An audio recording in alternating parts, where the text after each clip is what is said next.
When you think of when we met, what are the first words that come to mind?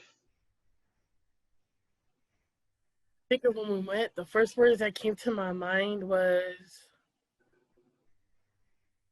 "I wonder if she likes me." I didn't think you. I really didn't think you liked me as a kid. You had like a really mean face with everybody. Well, I don't really remember the first time we met because we were born together.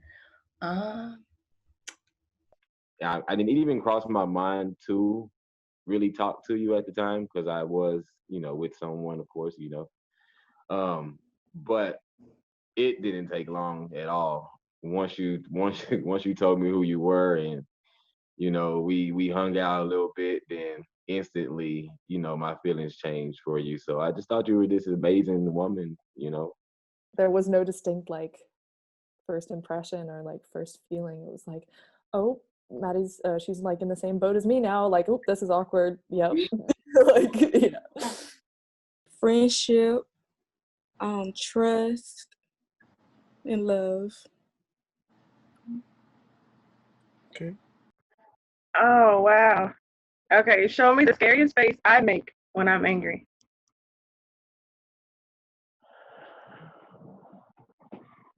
Wait, let me do it. Hold on. Let me get it right. Hold on, hold on, hold on, hold on, hold on, hold on. Don't embarrass me.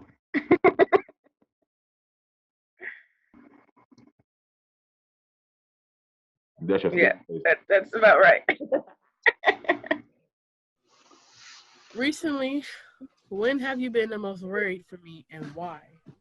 I'm gonna say this right now.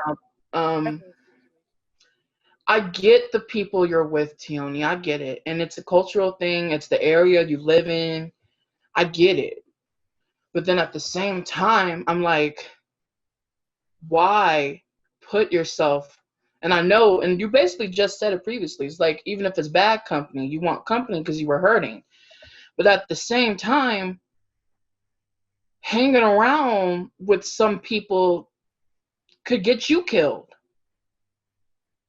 And I understand that you feel like you don't deserve the same blessings that you place on other people, but you don't deserve to die for people who won't die for you. Where I've been where you live, and the things that happen out there is not like out here. Out here, you'll be friends with somebody, and a week from now, they end up dead. I done lost 4 people in the last week. So, like, I know you be smiling, dab them up, and all that, and things hit the fan out here fast. Because COVID has hit, not even quarantine anymore, COVID has hit everybody just differently. And with that situation, I get everything you're saying, but also at the same time, you have to kind of see where I'm coming from. I told you I'm an empath. So to know that that shooting happened a mere few minutes before I got there, you can That see fucked why you up. I care so much.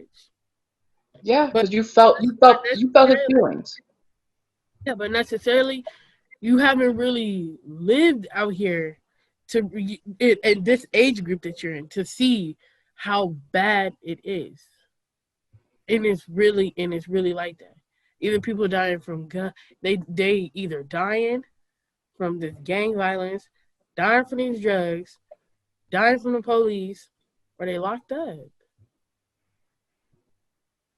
And that's really how it go. And it'll be somebody you know since kids, somebody you know since elementary, middle school, high school. Somebody I've known since high school is a drug addict and really has lost it. Like it's not even fully here in the head anymore. It really happens like that, really badly. I get what you're saying though. Like I shouldn't be around that, but do understand that it's kind of hard to be not around it out here. I mean, I guess something that I spoke with my therapist last week that came up that I wasn't, but I have, and I always have had like, like a lot of women, just a lot of body image issues. Because I think my therapist asked me, they were like, do you speak about this with people, or is this something that you hide so much that you literally just keep it in? I was like, that. And then it made me think, I was like, normally that's something that I would speak about with Zoe because we speak about everything. But I guess on some subconscious level, because I know that for you and your mental health, that, you know, your dysphoria and the changes that you're going through, you know, like, are so prominent and so legit, like, in your life and in your experience, that I guess somewhere along the way I was just like, this just isn't something like even kind of worth talking about on my behalf.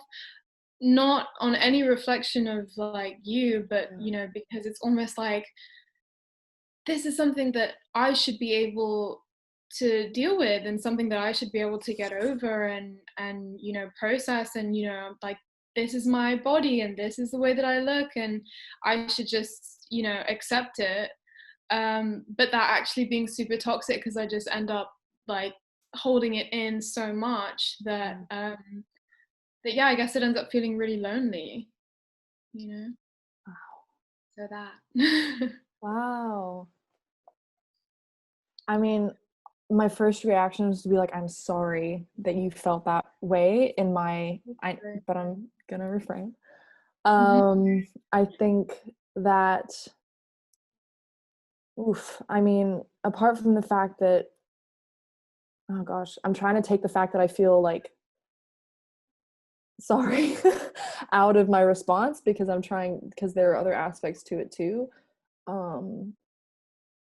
For the fact that like my, you know, issues with my body from like a more dysphoric kind of gender perspective, like took up a lot of, you know, I guess space, or that it made you feel like, you know, there was not really much of a reason for you to bring up your own issues with your body. But honestly, I think that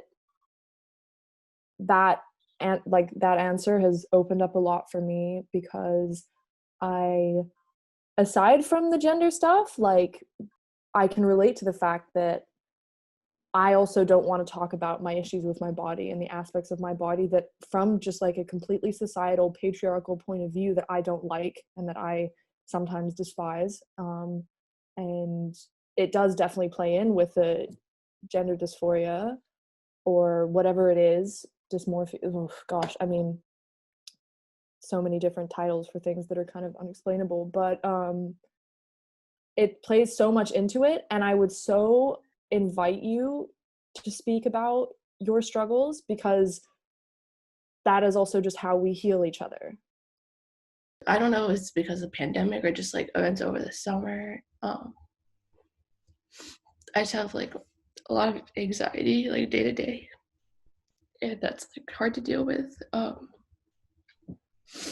I mean, I think I wish I was at school. I don't know if I'd be happier, but I hope that I would be. I don't think I'm necessarily unhappy, but it's definitely not like the best part of my life right now. And I don't think I do the best job of like showing that, which makes it harder for me to interact with everyone, because I don't want like my anxieties and things to bring people down.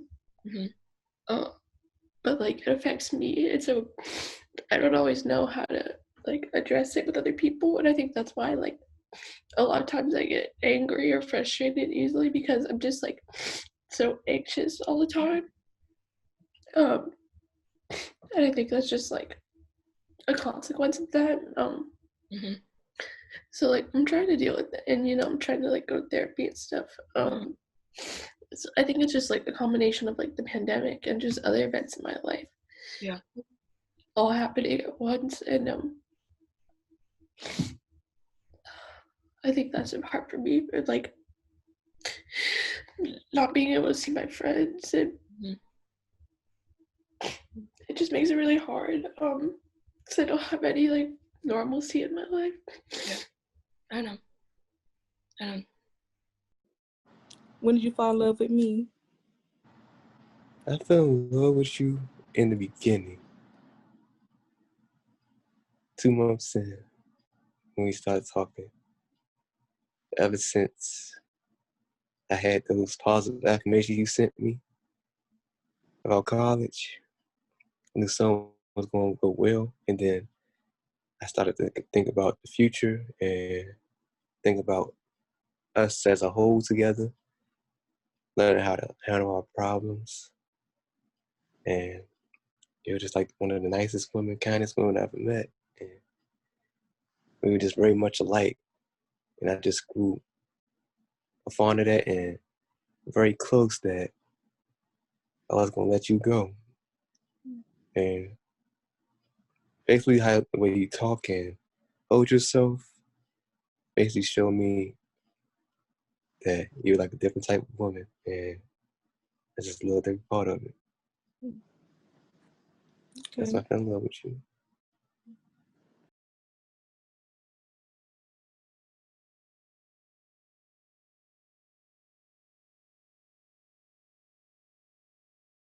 Hey guys, this is Ashika from The Skin Deep. We're constantly releasing new conversations, and if you don't want to miss out, you should sign up to our newsletter at theskindeep.com/subscribe.